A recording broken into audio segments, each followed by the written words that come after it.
आज हम एक बार फिर उस सवाल को उठाने जा रहे हैं जिसे उठाने की शायद कोई और हिम्मत न करे। भास्कर की एक झूठी और सनसनीखेज रिपोर्ट ने यूनियन कार्बाइड के जहरीले कचरे के निपटान पर सवालिया निशान खड़े किए हैं। क्या यह रिपोर्ट सिर्फ सवाल उठाती है या फिर एक षड्यंत्र की ओर इशारा करती है? क्या ये सवाल सिर्फ सवाल हैं या फिर जनता के साथ एक और धोखा? आज हम इसी रिपोर्ट में उठाए गए उन अनुत्तरित सवालों पर चर्चा करेंगे जो हमारे समाज, हमारे पर्यावरण, हमारे बच्चों के भविष्य के लिए बेहद महत्वपूर्ण हैं। ये सवाल हर उस देशवासी के हैं जो साफ हवा में सांस लेना चाहता है, जो शुद्ध पानी पीना चाहता है। एक्सपर्ट भास्कर की इस रिपोर्ट को झूठा और सनसनीखेज बता रहे हैं।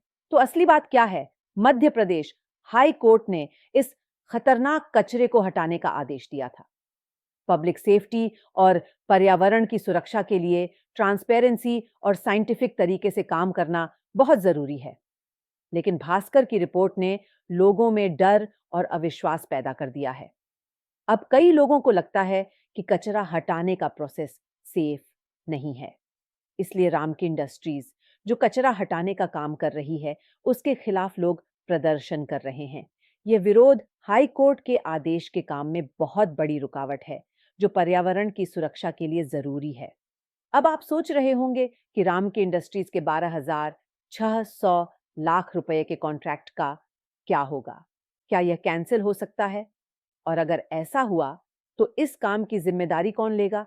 ये सब जायज सवाल है। सरकार को हलफनामा देना पड़े कि लोगों के विरोध की वजह से पीथमपुर में कचरे का डिस्पोजल संभव नहीं है।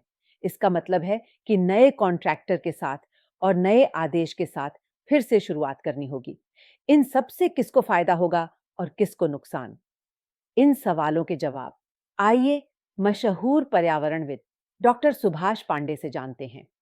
पिछले 40 सालों से पड़े यूनियन कार्बाइड कचरे के वैज्ञानिक निष्पादन के लिए वर्ष 2012 में मध्य प्रदेश प्रदूषण नियंत्रण बोर्ड यानी एमपीपीसीबी और German industry GIZ international services के बीच में एक एग्रीमेंट किया गया, जिसके चलते पूरा कचरा मात्र 9 करोड़ 75 लाख रुपए में बाई एयर जर्मनी के हैम्बर्ग में ले जाकर उसका डिस्पोजल किया जाना था।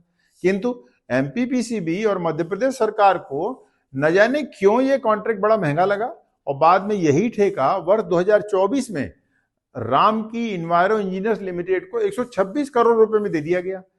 कोर्ट्स के आदेश से जैसे तैसे ये काम भी पूरा होने को ही था कि दैनिक भास्कर की रिपोर्ट ने पीथमपुर स्थित इंडस्ट्री में ट्रायल इंसिनरेशन से फसल उत्पादन में कमी और भयंकर वायु और जल प्रदूषण की मनमानी खबरों को उछालकर स्थानीय जनता के मन में डर पैदा कर दिया, जिससे अब फिर इस कचरे का निपटान खटाई में पड़ गया है।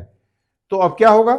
कचरे के निपटान के लिए अब फिर नए सिरे से नए प्लेयर को नई बड़ी राशि में ठेका दिया जाएगा। यानी यहां किसी को कचरे के निपटान में जल्दी नहीं है, बल्कि जल्दी तो निपटान में लगातार बढ़ती राशि में है। व्यापक जनहित के ऐसे नाजुक मामलों में सही रिपोर्टिंग करना बहुत जरूरी है। सनसनीखेज खबरों से लोगों को गुमराह करने के कारण पर्यावरण के जरूरी प्रोजेक्ट रुक सकते हैं और लोगों का भरोसा टूट सकता है।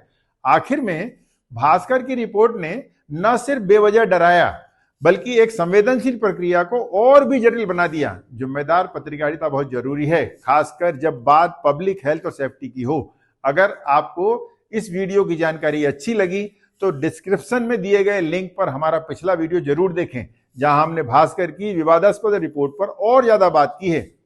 आइए एक सुरक्षित और जागरूक समाज बनाएं। अब इसे लेकर एनवायरमेंट स्टोरी के कुछ सवाल हैं। पहला सवाल यह है कि अगर वर्ष 2012 में सिर्फ 975 लाख में जर्मन फर्म यूनियन कार्बाइड का कचरा साफ करने को तैयार थी, तो वर्ष 2024 में उसी काम के लिए 12,600 लाख रुपए क्यों? क्या यह जनता के पैसे की खुली लूट नहीं है? दूसरा सवाल उठता है रामकी इंडस्ट्रीज को लेकर। अगर साल 2015 में ही रामकी इंडस्ट्रीज ने 10 टन जहरीला कचरा सफलतापूर्वक नष्ट कर दिया था और खुद सुप्रीम कोर्ट ने भी इस पर मुहर लगा दी थी, तो फिर बाकी का कचरा इसी इंडस्ट्री को क्यों नहीं दिया गया? क्या यह सच है कि कुछ लोग, कुछ ताकतवर लोग नहीं चाहते थे कि रामकी इंडस्ट्रीज को यह काम मिले? क्या यह सच है कि इसके पीछे कोई और खेल खेला जा रहा है? क्या ये सच है कि जनता को अंधेरे में रखा जा रहा है? तीसरा सवाल उठता है मध्य प्रदेश प्रदूषण नियंत्रण बोर्ड की भूमिका पर। अगर राम की इंडस्ट्रीज वाकई इतनी खतरनाक है, तो फिर एमपीपीसीबी ने उसे 9 साल तक कैसे चलने दिया? अगर पिछले 9 सालों से पीथमपुर में जहरीला पानी बह रहा था, हवा जहरीली हो रही थी, तो फिर पॉल्यूशन कंट्रोल बोर्ड क्या कर रहा था? ये थे कुछ सवाल जो एनवायरमेंट स्टोरी ने उठाए हैं। ये सवाल हर उस प्रदेशवासी के मन में है जो सच जानना चाहता है, जो इंसाफ चाहता है। क्या हम चुप बैठेंगे? क्या हम इस अन्याय को सहते रहेंगे? नहीं, आज हम आवाज उठाएंगे, सवाल पूछेंगे और जवाब तक पहुंचेंगे, क्योंकि सच सामने आना ही चाहिए। दोस्तों, यदि ये वीडियो आपको पसंद आया है, तो इसे ज्यादा से ज्यादा शेयर कीजिए और पर्यावरण से जुड़े मुद्दों पर सटीक जानकारी के लिए हमारे YouTube चैनल को सब्सक्राइब जरूर कीजिए।